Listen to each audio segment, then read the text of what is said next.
John ನರಕವನ್ನು ತಲುಪುತ್ತಾನೆ. ಅಲ್ಲಿ ರಾಕ್ಷಸರು John ಅನ್ನು ಬೆನ್ನಟ್ಟುತ್ತಾರೆ. ಅಲೌಕಿಕ ಭೂತೋಚ್ಚಾಟಕ ಮತ್ತು ರಾಕ್ಷಸಶಾಸ್ತ್ರಜ್ಞ ಜಾನ್ ಕಾನ್ಸ್ಟಂಟೈನ್ ತನ್ನ ಸಹೋದರಿಯ ಸಾವು ಆತ್ಮಹತ್ಯೆಯಲ್ಲ, ಆದರೆ ಹೆಚ್ಚಿನದನ್ನು ಸಾಬೀತುಪಡಿಸಲು ಪೊಲೀಸ್ ಮಹಿಳೆಗೆ ಅವನಿಗೆ ಸಹಾಯ ಮಾಡ್ತಾಳೆ. ತಡೆಯಲು ಪ್ರಯತ್ನ ಮಾಡುವುದೇ ಭಯಾನಕ ಕತೆ. ಈ ಚಿತ್ರದ ನಿರ್ದೇಶಕ ಫ್ರಾನ್ಸಿಸ್ ಲಾರೆನ್ಸ್.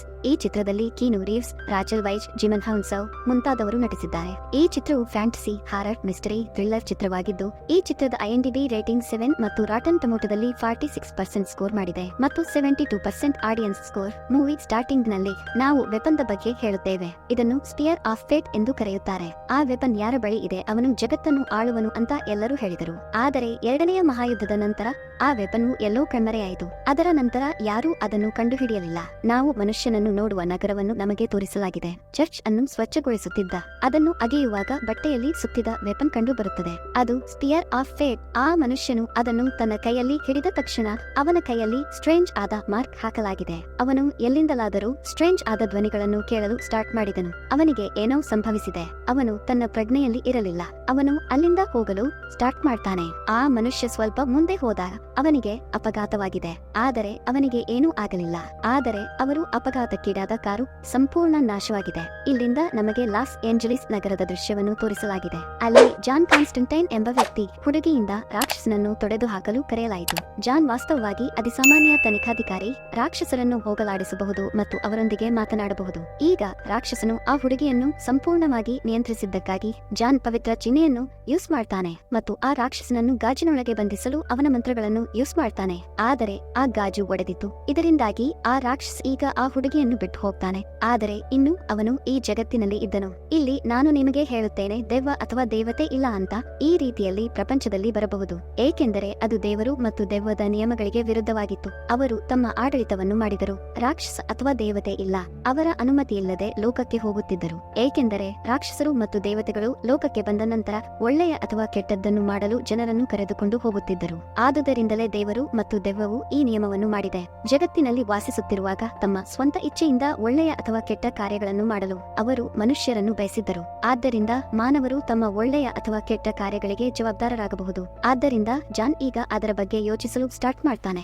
ದೇವರು ಮತ್ತು ದೆವ್ವದ ನಿಯಮಗಳಿಗೆ ವಿರುದ್ಧವಾಗಿ ಈ ರಾಕ್ಷಸ ಜಗತ್ತಿಗೆ ಹೇಗೆ ಬರಬಹುದು? ಅದಕ್ಕಾಗಿಯೇ ಜಾನ್ ತನ್ನ ಹಳೆಯ ಫ್ರೆಂಡ್ನ ಬಳಿಗೆ ಹೋಗ್ತಾನೆ. ಚರ್ಚ್ನ ಫಾದರ್ ಆಗಿದ್ದವರು. ಅವರು ವಸ್ತುಗಳನ್ನು ಸ್ಪರ್ಶಿಸುವ ಶಕ್ತಿಯನ್ನು ಹೊಂದಿದ್ದರು ಮತ್ತು ವಿಷಯಗಳ ಬಗ್ಗೆ ತಿಳಿದುಕೊಳ್ಳಿ ಆ ರಾಕ್ಷಸನ ಮೇಲೆ ಕಣ್ಣಿಡಲು ಅವನು ತನ್ನ ತಂದೆಯನ್ನು ಕೇಳ್ತಾನೆ ಮತ್ತು ಎಲ್ಲೋ ಕೆಟ್ಟದ್ದೇನಾದರೂ ಸಂಭವಿಸಿದರೆ ನಂತರ ತಕ್ಷಣ ನನಗೆ ತಿಳಿಸಿ. ಇದರ ನಂತರ ಜಾನ್ ತನ್ನ ಸಹಾಯಕನೊಂದಿಗೆ ಡಾಕ್ಟರ್ ಬಳಿಗೆ ಹೋಗ್ತಾನೆ. ಅಲ್ಲಿ ಡಾಕ್ಟರು ಅವನಿಗೆ ಹೇಳ್ತಾರೆ, ಅದು ತುಂಬಾ ಸ್ಮೋಕಿಂಗ್ ಕಾರಣದಿಂದಾಗಿ ನಿಮ್ಮ ಶ್ವಾಸಕೋಶದಲ್ಲಿ ಕ್ಯಾನ್ಸರ್ ಇದೆ ಮತ್ತು ಇದು 3ನೇ ಹಂತದಲ್ಲಿದೆ. ಆದ್ದರಿಂದ ಜಾನ್, ನೀವು ನಿಮ್ಮ ಬಗ್ಗೆ ಸಾಕಷ್ಟು ಕಾಳಜಿಯನ್ನು ತೆಗೆದುಕೊಳ್ಳಬೇಕಾಗುತ್ತದೆ, ಇಲ್ಲದಿದ್ದರೆ ನೀವು ಸಾಯಬಹುದು.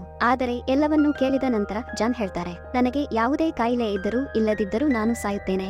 ನಾನು ನರಕಕ್ಕೆ ಹೋಗಬೇಕು. ಜಾನ್ ಇದನ್ನೆಲ್ಲ ಏಕೆ ಹೇಳುತ್ತಿದ್ದನು? ಇಲ್ಲಿ ನಾವು ಜಾನ್ ಅಂತ ತಿಳಿದುಕೊಳ್ಳುತ್ತೇವೆ. ಬಾಲ್ಯದಿಂದಲೂ ದೆವ್ವಗಳನ್ನು ನೋಡುವ ಶಕ್ತಿ ಇತ್ತು ಮತ್ತು ಈ ಕಾರಣದಿಂದಾಗಿ ಅವರು ತಮ್ಮ ಬಾಲ್ಯದಲ್ಲಿ ತುಂಬಾ ಹೆದರುತ್ತಿದ್ದರು. ಆದರೆ ಅವರ ಪೋಷಕರು ಇದನ್ನು ಎಂದಿಗೂ ನಂಬಲಿಲ್ಲ.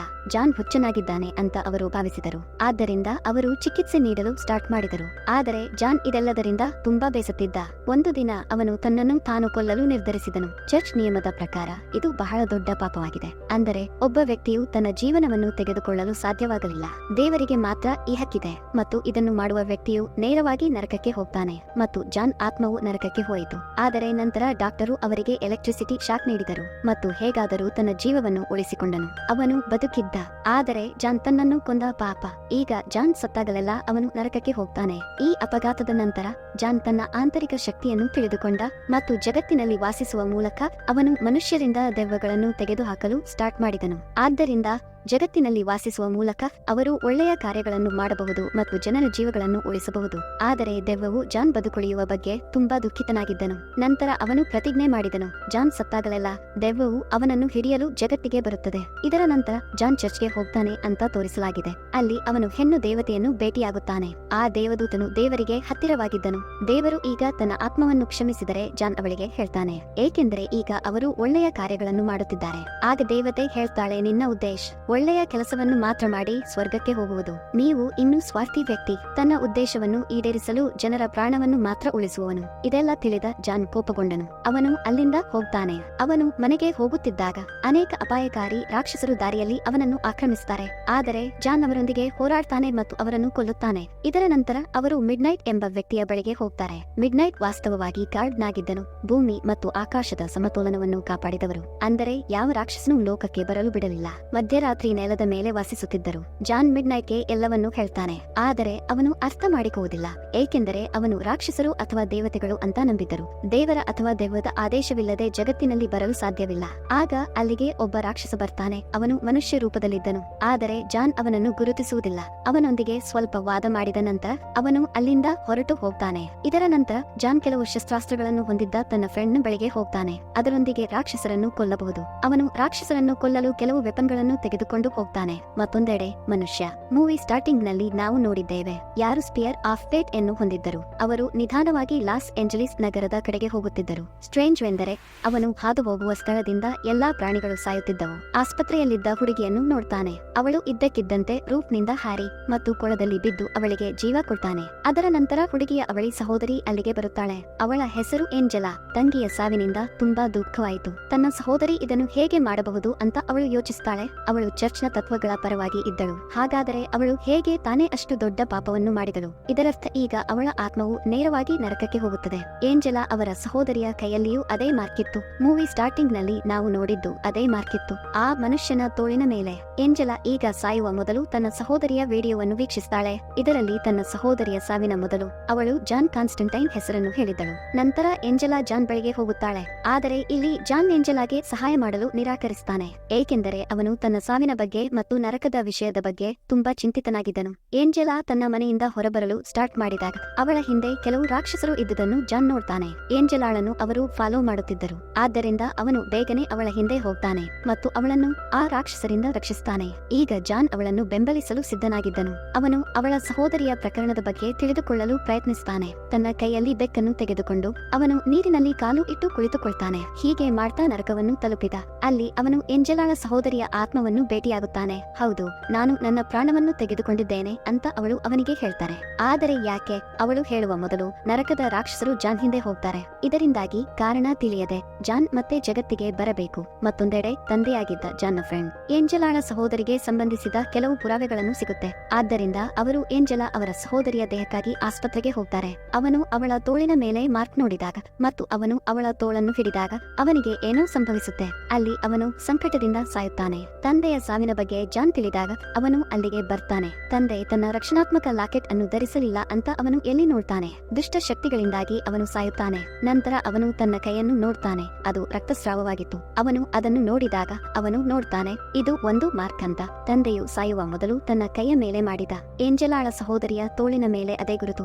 ಈಗ ಈ ಮಾರ್ಕ್ ನ ಬಗ್ಗೆ ತಿಳಿದುಕೊಳ್ಳೋಣ. ಜಾನ್ ತನ್ನ ಫ್ರೆಂಡ್ ನನ್ನು ಕರೆಯುತ್ತಾನೆ. ಅವನು ರಾಕ್ಷಸರನ್ನು ಕೊಲ್ಲಲು ವೆಪನ್ಗಳನ್ನು ತಂದಿದ್ದನು. ಮಾರ್ಕ್ ಬಗ್ಗೆ ತಿಳಿದ ನಂತರ ಜಾನ್ ಫ್ರೆಂಡ್ ಈ ಮಾರ್ಕ್ ದೆವ್ವದ ಮಗನದ್ದು ಅಂತ ಅವನಿಗೆ ಹೇಳ್ತಾನೆ. ನರಕವನ್ನು ಮಾತ್ರವಲ್ಲದೆ ಇಡೀ ಪ್ರಪಂಚವನ್ನು ಸ್ವಾಧೀನಪಡಿಸಿಕೊಳ್ಳಲು ಬಯಸ್ತಾರೆ. ಅವನು 2 ಕೆಲಸಗಳನ್ನು ಮಾಡಬೇಕಾಗುತ್ತದೆ. ಅಂತಹ ವ್ಯಕ್ತಿಯನ್ನು ಕೊಲ್ಲುವುದು ಒಂದು. ಮನಸ್ಸಿನ ಶಕ್ತಿಯನ್ನು ಹೊಂದಿರುವವರು. ಅವನು ತನ್ನ ಅಂತಹ ಶಕ್ತಿಯನ್ನು ಬಳಸಿಕೊಂಡು ಏನನ್ನು ಬೇಕಾದರೂ ಕಂಡುಹಿಡಿಯಬಹುದು. ಮತ್ತು ಇನ್ನೊಂದು ವಿಧಿಯ ಲಿಖಿತವಾಗಿದೆ. ಇಷ್ಟೆಲ್ಲ ಹೇಳಿದ ಕೂಡಲೇ ಜಾನ್ ಗೆಳೆಯ ನೇಣು ಹಾಕಿಕೊಂಡ. ನೊಣಗಳು ಅವನ ಮೇಲೆ ದಾಳಿ ಮಾಡುತ್ತವೆ ಮತ್ತು ಅವನು ಸತ್ತನು. ಇದರರ್ಥ ಇದೆಲ್ಲವನ್ನು ಇನ್ನೂ ದೆವ್ವದ ಮಗ ಮಾಡಿದ್ದಾನೆ. ಇದೆಲ್ಲ ತಿಳಿದ ನಂತರ ಜಾನ್ ಏಂಜೆಲಾ ಬಳಿ ಹೋಗಿ ಎಲ್ಲವನ್ನೂ ಹೇಳ್ತಾನೆ. ಇಬ್ಬರೂ ಏಂಜೆಲಾ ಅವರ ಸಹೋದರಿ ಅಂತ ಅರ್ಥ ಮಾಡಿಕೊಂಡರು. ದೆವ್ವದ ಮಗನು ತನ್ನ ಶಕ್ತಿಯನ್ನು ಬಳಸಿಕೊಂಡು ಜಗತ್ತಿಗೆ ಬರಲು ಬಯಸ್ತಾನೆ. ಯಾಕೆಂದರೆ ಆಕೆಗೆ ಮನಸ್ಸಿನ ಶಕ್ತಿ ಇತ್ತು. ಇದು ಯಾವುದರ ಬಗ್ಗೆಯೂ ಲೆಕ್ಕಾಚಾರ ಮಾಡಬಹುದು. ಆದ್ದರಿಂದ ಅವಳು ಉದ್ದೇಶಪೂರ್ವಕವಾಗಿ ತನ್ನ ಪ್ರಾಣವನ್ನು ಕೊಟ್ಟಳು. ಆದ್ದರಿಂದ ದೆವ್ವದ ಮಗ ಈ ಉದ್ದೇಶದಲ್ಲಿ ಎಂದಿಗೂ ಯಶಸ್ವಿಯಾಗುವುದಿಲ್ಲ. ಏಂಜೆಲಾ ತನ್ನ ಸಹೋದರಿಯಂತೆಯೇ ತನಗೂ ಅಂತಹ ಶಕ್ತಿಗಳಿವೆ ಅಂತ ಹೇಳ್ತಾರೆ. ಆದರೆ ಅವಳಿಗೆ ತನ್ನ ಶಕ್ತಿಯ ಬಗ್ಗೆ ತಿಳಿದಿರಲಿಲ್ಲ. ಆದ್ದರಿಂದ ಆ ಅಧಿಕಾರಗಳನ್ನು ಅವಳಿಂದ ತೆಗೆದುಹಾಕಲಾಯಿತು. ಆದರೆ ಏಂಜೆಲಾ ಈಗ ತನ್ನ ಶಕ್ತಿಯನ್ನು ಮರಳಿ ಪಡೆಯಲು ಬಯಸಿದ್ದಳು. ಆದ್ದರಿಂದ ಅವಳು ಜಾನ್ ಸಹಾಯವನ್ನು ಕೇಳುತ್ತಾಳೆ. ಜಾನ್ ಅವಳನ್ನು ಸ್ನಾನದ ತೊಟ್ಟಿಯಲ್ಲಿ ಇರಿಸ್ತಾನೆ. ಅವನು ಅವಳ ಬಾಯಿಯನ್ನು ನೀರಿನಲ್ಲಿ ಇಡ್ತಾನೆ, ಅವಳು ಸಾವಿಗೆ ಹತ್ತಿರವಾಗುವವರೆಗೂ. ಆಗ ಇದ್ದಕ್ಕಿದ್ದಂತೆ ಏಂಜೆಲಾ ಹೊರಗೆ ಬರುತ್ತಾಳೆ. ಸಾವನ್ನು ಹತ್ತಿರದಿಂದ ನೋಡಿದಾಗ ಅವಳ ಶಕ್ತಿಗಳು ಮರಳಿ ಬಂದವು. ಏಂಜೆಲಾ ಈಗ ತನ್ನ ಮಾನಸಿಕ ಶಕ್ತಿಯನ್ನು ಯೂಸ್ ಮಾಡ್ತಾಳೆ ಮತ್ತು ಜಾನ್ಗೆ ಹೇಳ್ತಾರೆ, ರಾಕ್ಷಸನು ನಿನ್ನ ಫ್ರೆಂಡ್ ಮತ್ತು ತಂದೆಯನ್ನು ಕೊಂದಿದ್ದಾನೆ. ಅರ್ಧ ಮನುಷ್ಯ ಮತ್ತು ಅರ್ಧ ರಾಕ್ಷಸ. ಏಂಜೆಲಾ ಅದೇ ರಾಕ್ಷಸನ ಬಗ್ಗೆ ಮಾತನಾಡುತ್ತಿದ್ದಳು. ಜಾನ್ ಮೊದಲು ಭೇಟಿಯಾಗಿದ್ದನು, ಆದರೆ ಅವನು ಅವನನ್ನು ಗುರುತಿಸಲಿಲ್ಲ.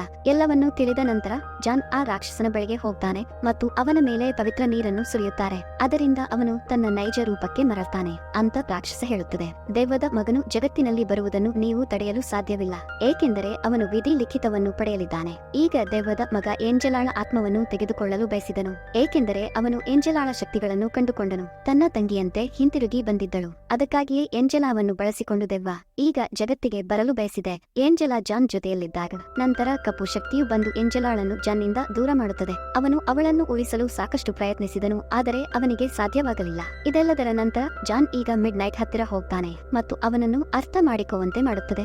ಆಕಾಶ ಮತ್ತು ಭೂಮಿಯ ಸಮತೋಲನ ಹಾಳಾಗಿದೆ ಅಂತ, ನಮ್ಮ ಭೂಮಿಗೆ ರಾಕ್ಷಸರು ಬರುತ್ತಿದ್ದಾರೆ ಮತ್ತು ಇದೆಲ್ಲದರ ಹಿಂದೆ ದೆವ್ವದ ಮಗ ಇದ್ದಾನೆ. ಎಲ್ಲವನ್ನೂ ತಿಳಿದ ನಂತರ ಮಿಡ್ ನೈಟ್ ಹತ್ತಿರ ಜಾನ್ ಕುಳಿತಿದ್ದ ಕುರ್ಚಿಯನ್ನು ಕೊಡ್ತಾನೆ ಮತ್ತು ವೆಪನಿಯ ಎಲ್ಲಾ ಸತ್ಯವನ್ನು ಕಂಡುಕೊಂಡರು ಮತ್ತು ಈಗ ಏಂಜಲಾ ಎಲ್ಲಿದ್ದಾಳೆಂದು ಅವನು ನೋಡ್ತಾನೆ. ಜಾನ್ ತನ್ನ ಸಹಾಯಕನನ್ನು ಸಹ ತನ್ನೊಂದಿಗೆ ಕರೆದುಕೊಂಡು ಹೋಗ್ತಾನೆ. ಇನ್ನೊಂದು ಬದಿಯಲ್ಲಿ ಏಂಜಲಾ ಅದೇ ಕೊಳದಲ್ಲಿ ಇದ್ದಳು. ಅಲ್ಲಿ ಅವಳ ತಂಗಿ ಹಾರಿ ಪ್ರಾಣ ಕೊಟ್ಟಳು, ಅದೇ ಕೊಳದಲ್ಲಿ ಇದ್ದಳು. ಆಗ ತುಂಬಾ ಸ್ಟ್ರೇಂಜ್ ವಾಗಿ ಕಾಣುವ ವ್ಯಕ್ತಿಯೊಬ್ಬ ಅಲ್ಲಿಗೆ ಬರ್ತಾನೆ.